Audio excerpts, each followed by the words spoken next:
jour, sur son trajet du palais à la cathédrale, le tsar passait dans son carrosse devant une pauvre ferme délabrée. Un jour, le tsar aperçut le fermier qui fumait la pipe appuyé contre la clôture de sa ferme. Le tsar fit arrêter son carrosse pour lui parler. Aussitôt, le fermier tomba à genoux. « Majesté, vous me faites un immense honneur, ainsi qu'à ma ferme, au plus petit caillou de la dernière des mottes de terre, d'arrêter votre carrosse ici et de poser le pied sur mon humble domaine. » Le tsar fut stupéfait de ce discours. « Ton langage n'est pas celui d'un paysan. Qui t'a enseigné de si bonnes manières ? » « Ma fille dit que les mots sont notre plus grande richesse et que je dois m'en servir au mieux. » « C'est une fille avisée que la tienne. »« Oh, sire !» s'écria le fermier, « c'est la personne la plus intelligente de toute la Russie. J'ignore d'où elle tient cela. Quant à moi, je n'ai pour ainsi dire pas de cervelle. »« La personne la plus intelligente de toute la Russie, dis-tu » répéta le tsar en tordant sa moustache.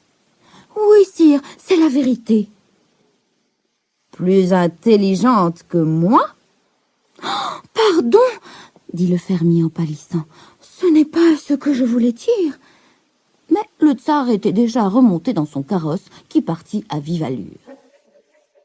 Il revint l'après-midi même. « Hé, paysan !»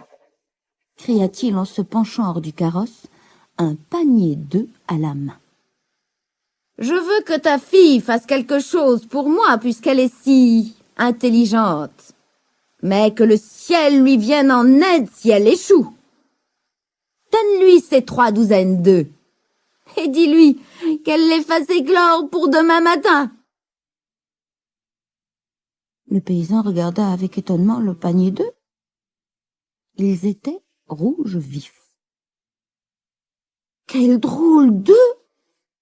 dit-il à sa fille en lui racontant la visite du tsar.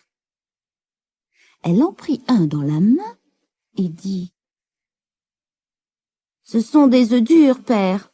On ne peut pas les faire éclore. »« Je savais bien que le tsar allait nous punir. C'est ma faute. »« Ne t'inquiète pas. Je vais trouver une bonne idée, » promit la fille. Le lendemain matin, le carrosse du tsar s'arrêta devant la ferme. Le tsar observa avec étonnement la fille du fermier. Elle marchait dans le champ labouré en semant des haricots et elle chantait « Haricots cuits dans le sillon, croyez-vous qu'ils pousseront ?»« Ton père m'a dit que tu es très intelligente !» lui cria le tsar. « Faut-il pourtant que tu sois une idiote pour semer des haricots cuits? Quelle drôle de récolte penses-tu donc obtenir ?»« La même récolte que celle que notre bon tsar espère quand il me demande de faire éclore des œufs durs. Bonne journée, sire. » Le tsar rougit et s'en alla rapidement, comprenant que la fille du paysan l'avait battu à son propre jeu.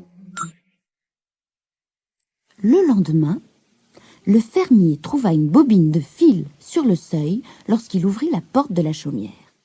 Sur une carte bordée d'or, le tsar avait écrit « Dis à ta fille de me tisser 2 voiles pour mon navire impérial avec ce coton, ou je vous envoie tous les 2 en Sibérie. » Le vieux fermier s'arrachait les cheveux. « Qu'allons-nous faire, oh ma fille ?»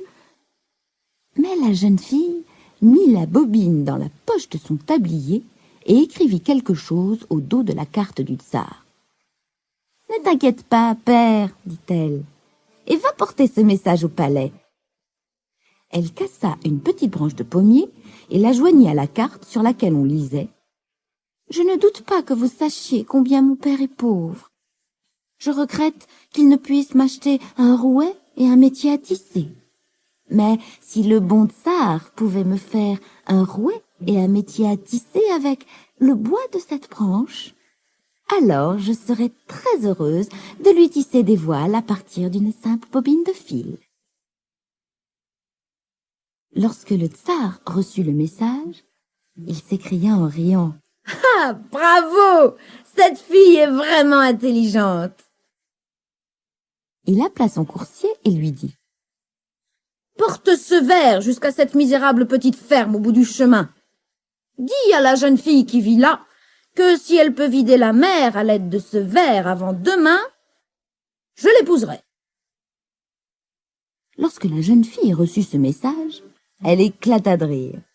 Puis elle prit le petit tabouret de la cuisine et, empruntant le cheval du messager, elle galopa à toute allure jusqu'au palais.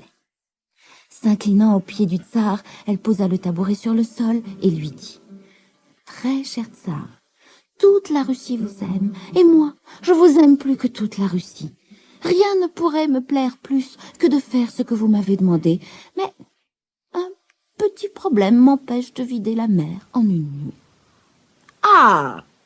dit le tsar. « Tu n'es donc pas si maligne après tout, n'est-ce pas ?»« Non, pas maligne du tout. Je peux très bien vider la mer, mais dès que j'aurai fini, les rivières la rempliront à nouveau. Donc, si vous voulez bien assécher pour moi toutes les rivières du monde avec ce tabouret, j'irai volontiers vider la mer pour vous avec ce verre. » Le tsar rit de plaisir. « Pardieu, ton père avait bien raison. Tu es encore plus intelligente que moi. Mais je suis assez sage pour reconnaître une bonne épouse quand il s'en présente une, et pour te le prouver, je vais t'épouser aujourd'hui même. » La jeune fille inclina la tête de côté pour réfléchir, puis elle dit: « J'accepterai, Majesté, si vous me faites une promesse. »« Comment ? Tu es bien audacieuse. Bon, que désires-tu ? » ?»« Promettez-moi que si jamais vous vous lassez de moi et me renvoyez, vous me laisserez emporter ce que je désirerais le plus dans votre palais. » »« C'est tout ? Bon, je te pardonne ton audace. Va vite te préparer, je t'attends à l'église, » dit le tsar. Ainsi, la pauvre fille du fermier devint la tsarine de toutes les Russies. Les époux vécurent très heureux pendant de nombreuses années. Mais, en vieillissant, le tsar devint désagréable et impatient. Il se mettait souvent en colère contre tous les habitants du palais et même contre la tsarine. « Tu te crois plus sage que les autres ?» tonna-t-il un jour. « Eh bien, retourne d'où tu viens et emporte ta sagesse avec toi. J'en ai assez de toi, va-t'en !» La tsarine fit une révérence à son époux et retira sa couronne. « Très bien, mon cher. Je ferai ce que tu voudras. Mais ne boiras-tu pas un dernier verre avec moi ?» Lorsque les verres furent apportés, elle versa en cachette un somnifère dans le vin du tsar. 1 minute plus tard, il ronflait, affalé sur son trône. La tsarine demanda qu'on lui apporte une malle. Il mit le tsar et la ferma à clé. Ensuite, elle appela les serviteurs et leur fit porter la malle sur un chariot. Elle retira sa belle robe et se vêtit de ses vieux habits rapiécés d'autrefois, puis elle conduisit le chariot jusqu'à sa vieille ferme.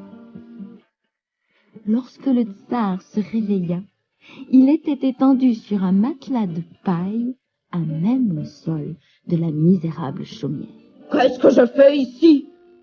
Comment as-tu osé enlever le tsar ? J'aurai ta tête pour cela, misérable femme !»« Mais, mon cher mari, lui dit sa femme en levant la tête de son ouvrage, tu m'as promis, le jour de notre mariage, que si jamais tu me chassais, je pourrais emporter avec moi ce que je préférais à tout dans le palais. Eh bien, c'était toi. » Alors seulement, le tsar comprit quelle chance il avait d'avoir une femme aussi sage et aussi merveilleuse.